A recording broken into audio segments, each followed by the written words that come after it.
Abdullah bin Mubarak rahimahullah, kakinya bisul, lututnya bisul, 7 tahun tidak sembuh-sembuh. Setiap kali mau kering, basah lagi, luka lagi. Maka dia datang kepada Hasan Basri mengatakan, Abdullah bin Mubarak, dia mengatakan, saya kena begini, apa saran anda? Kata Abdullah bin Mubarak, saya sarankan kau cari tempat muslimin yang membutuhkan air. Maka sedekahlah air itu biar dipakai orang banyak.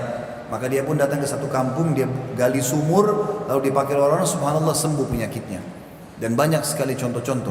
Ada satu orang Saudi kemarin kena divonis kanker, dan dokter di Amerika, dia pergi ke Amerika, dokter yang paling bagus menurut penelitian atau menurut informasi daripada dokter-dokter dunia, itu dokter terbaik. Dia datang ke sana.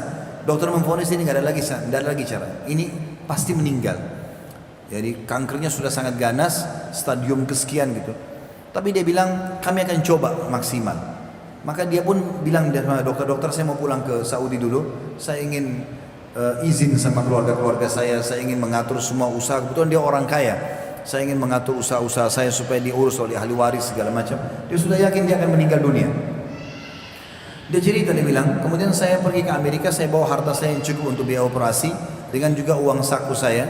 Begitu menuju ke bandara, di pinggir jalan ada satu ibu tua sekali, bajunya kotor, lagi minta duit. Lalu dia bilang, saya sudah di akhir hidup saya berikan ini karena Allah SWT supaya jadi amal jariah buat saya. Mudah-mudahan juga Allah bisa sembuhkan penyakit saya. Dia berharap begitu. Dikasihlah sekian ribu real. Kalau saya tidak salah dalam kisah dikasih 3.000 real ke ibu itu. Sekitar mungkin di atas 10 juta, 15 jutaan. Dikasihlah uang itu. Begitu dikasih uang, dia pergi. Subhanallah, dia bilang begitu tiba kembali di negara itu, di Amerika, dokter-dokternya pada mengatakan, apakah anda mempermainkan kami? Anda bilang mau pulang ke negara anda, tapi anda rupanya pergi berobat kepada orang lain. Kata dia, tidak, saya nggak pernah berobat. Dia bilang, pasti anda berobat. Kenapa kok bisa penyakit ini? Menurut kami tidak ada obatnya. Kenapa anda bisa sembuh? Kata dokter-dokternya. Dokter-dokternya orang ateis, tidak punya Tuhan. Dia bilang, tidak, saya tidak pernah lakukan itu. Maka dia pun menyadari kalau sedekah tadi yang dia kasih itu menjadi penyebab sembuh kankernya yang sudah mustahil di mata dokter. Dan sekian banyak hal.